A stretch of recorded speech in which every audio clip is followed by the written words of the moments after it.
a boy named Shu Sheng was with his father in the river fishing. Suddenly, he heard a whisper that said water repeatedly. He then told his father that he was very scared about the water monkey monster story, but his father said that there were no water monsters here. Just then, his father fell into the water. Sheng then panicked, and at that moment, something like a monster surfaced and approached him. Then his father appeared and said that he didn't get any fish. After his father got into the canoe, Sheng showed the bubbles that appeared on the surface, and his father immediately tried to shoot it. It turned out that he got a fish that was only a piece. At that time, suddenly, the monster appeared and attacked their canoe until his father fell. Meanwhile, Sheng tried to save his father. When his father managed to climb up, suddenly, their canoe was pulled by something compelling in the water. They both ended up falling. Something was approaching them. But deftly, his father immediately lifted Sheng onto the canoe. Shortly afterward, his father resurfaced, but he was already dead. It turned out that not only did Sheng's father die, but many residents had also become victims.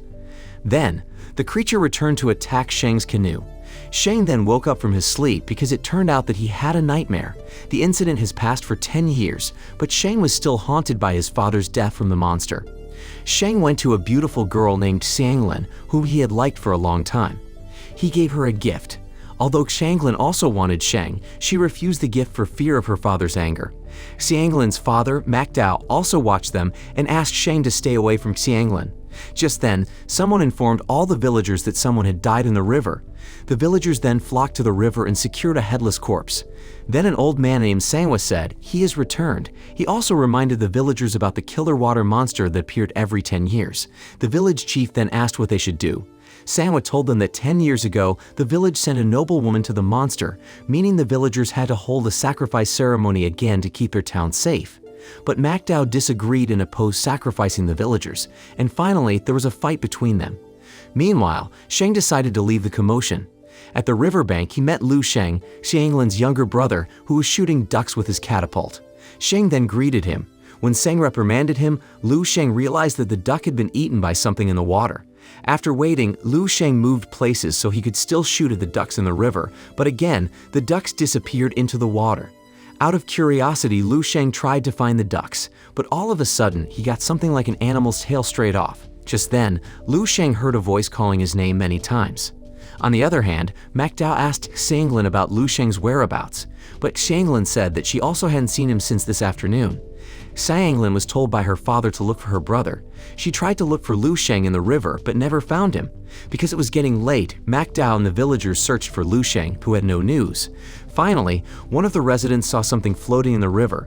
He immediately went to him and turned out to be Lu Sheng, who was already lifeless. His father was crying hysterically, seeing his dead son. Meanwhile, Xianglin fainted when she found out about it. Then Shangwa told the village head that the monster had returned and was looking for victims. And finally, the residents agreed to perform the water monster ritual. Macdao, who did not agree from the beginning, immediately came and immediately disrupted the ceremony, saying that demons did not need to be worshipped. Because of this, Macdao was then secured by the villagers. Meanwhile, Sangwa told the village head that Macdao's words saying the monster was a devil would endanger all villages. At that time, the villagers heard an explosion in the river, which turned out to be Macdao, who was throwing explosives into the river. The villagers told him to stop, but Macdao ignored them because he wanted to kill the water monster. Finally, the residents were annoyed and immediately caught Macdao and tied him up alone. Shortly after, the monster came ashore and came to Macdao while calling his name repeatedly. Macdao, who was looking for the source of the sound, did not realize that the monster was above him. The following day, when the others were about to bring breakfast to his father, Xianglin was shocked to see his father without a head. Seeing this incident, Sangwa then asked the village chief to immediately make a sacrifice so that no more victims would become victims. Sangwa also said that since Macdao was in a mistake, his daughter Xianglin had to pay. Hearing this, Sheng shouted disapproval, as did a fisherman named De Zhuang. But during the argument, Xianglin suddenly came and volunteered to be a victim because she wanted to see the water monster that had killed all her family. Sheng still disagreed because the monster would eat people until finally, Sheng had to be taken away by the villagers for continuing to make noise. Later that night, Sheng reflected on everything that had happened and felt he was a coward. He then planned to do something to defeat the water monster. The following day, he immediately practiced facing the monster with his cousin, Cha. After that, they then met his brother Bai Tiao. Sheng said that he wanted to ask for help to catch the water monster. Finally, Bai Tiao agreed and invited them to his boat with 3 colleagues to leave immediately. On the other hand, the villagers were preparing to perform a sacrificial ceremony. Suddenly, a gong sound was heard, which turned out to be from Shang and his friends, who wanted to save Xianglin. The villagers were then angry and said that Shang had betrayed them. But Shang convinces the villagers that taking people's lives for peace cannot be justified. Shang promised to kill the monster that had taken the lives of the villagers.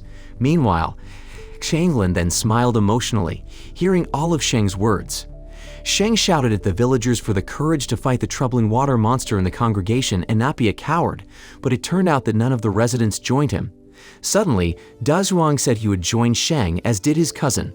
On the boat, Shang told his friends that the monster was not ordinary because he was almost a god who understood human language. As they checked around the ship, Da Zhuang saw movement in the iron chain and was convinced it was the water monster. He then called Shang to pull it along, but when they pulled it, the monster's strength was so overwhelming that it broke free. However, one of the men dived into the water to see what was underneath. At first, he said there was nothing, but suddenly, the monster appeared and threw the pieces of his body. Shang and his mates tried to fight it off, and a great battle ensued, but eventually, the monster managed to escape into the river. At the same time, his friends secured themselves to a hut. But here, Yutiao was very scared and wanted to go home immediately because he had seen and witnessed his friend die horribly.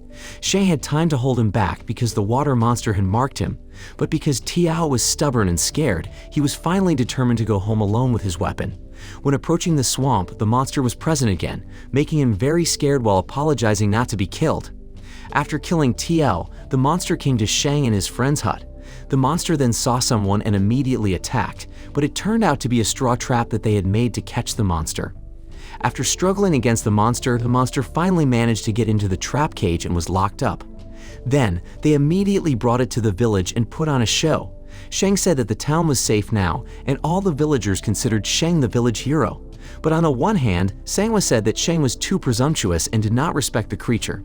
He also thinks that the village could get into trouble later. Dejuan also tried to convince him that the monster had become nothing to worry about. But still, Sangwa couldn't accept it and didn't want the water monster to get angry later. The village head finally spoke up and appreciated the efforts of Shang and his friends, who had managed to catch the troubling monster. Therefore, he would make a party and celebrate with all the villagers. While everyone was celebrating, Shang and Xianglin were alone together. Xianglin thanked Shang for saving her and successfully capturing the monster.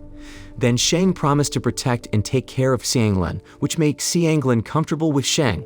On the other hand, Da Zhuang seemed to feel sad because apparently he also had feelings for Xianglin. Finally, he invited his cousin to go home immediately. In a different place, Stanghua, who was sleeping while guarding the monster, was visited by Cha. Che then mocked the monster and went out and saw several villagers who had fallen asleep there because they had drunk too much alcohol during the party. When Sangwa woke up a while later, he found that the water monster had disappeared from the cage and the door was open. Sangwa died because the monster was behind her and killed her instantly. The monster walked into the village and killed the residents who fell asleep. Meanwhile, Cha, still conscious and seeing the monster, immediately threw him food. He also tried to fight the monster, but he had to be killed in the end. In the morning, the villagers were shocked by the number of victims who died. Everyone cried, including Shang, who saw him already a corpse. Because of this incident, the villagers blamed Shang for catching the monster. But Xianglin tried to explain that Shang had pushed for the village. The village chief was very upset about all this. Finally, he decided and asked all the villagers to have the courage to fight the monster. Hearing this, Shang was even more eager to kill the monster. He cut his hair and got ready to catch the master again with his team. Not only that, the village head and the residents were also prepared to help them this time. After boarding the boat, Shang used a bamboo raft to await his arrival. Finally, he decided to dive into the river, looking for monsters. And at that time, the troubling monster was present, and they faced each other. They also managed to pull Shang and trap the monster into the boat. They immediately attacked him, but the monster was brutal and killed several residents. Xianglin also tried to fight back, but the monster hit them. Finally, the monster returned to face Shang. Shang was severely injured, and Xianglin approached him to help. Meanwhile, the monster tried to attack again. After being stabbed and shot multiple times, the monster didn't just die. It tried to fight back, and so did Da Zhuang, but unfortunately, the monster stabbed Da Zhuang repeatedly to death. Bai Tiao attempted to hit him, but in the end, he too was thrown away. Da Zhuang's cousin was also blown away and killed. In the end, they were all killed. After that, the monster returned to Shang, but I quickly stabbed it continuously until Shang finally stabbed the monster's eyes. The monster then lost its way, and Shang pulled it into the river. Meanwhile, Kanglin saw it from the boat and called Shang's name. However, the monster's head appeared instead, but Shang had killed the monster and was holding its head. All the villagers saw and welcomed the two, who were the only ones left and managed to survive. In his imagination, Shang also saw all his comrades who had died in the capture waiting for them among the residents, including his father, who he loved very much. Not only that, he also saw himself as a very cowardly child, but now he smiled broadly because he was a courageous person. So, what did you think of this movie? Leave it in the comments below, and if you liked the video, please like and subscribe for more movie recaps. See you in the next video.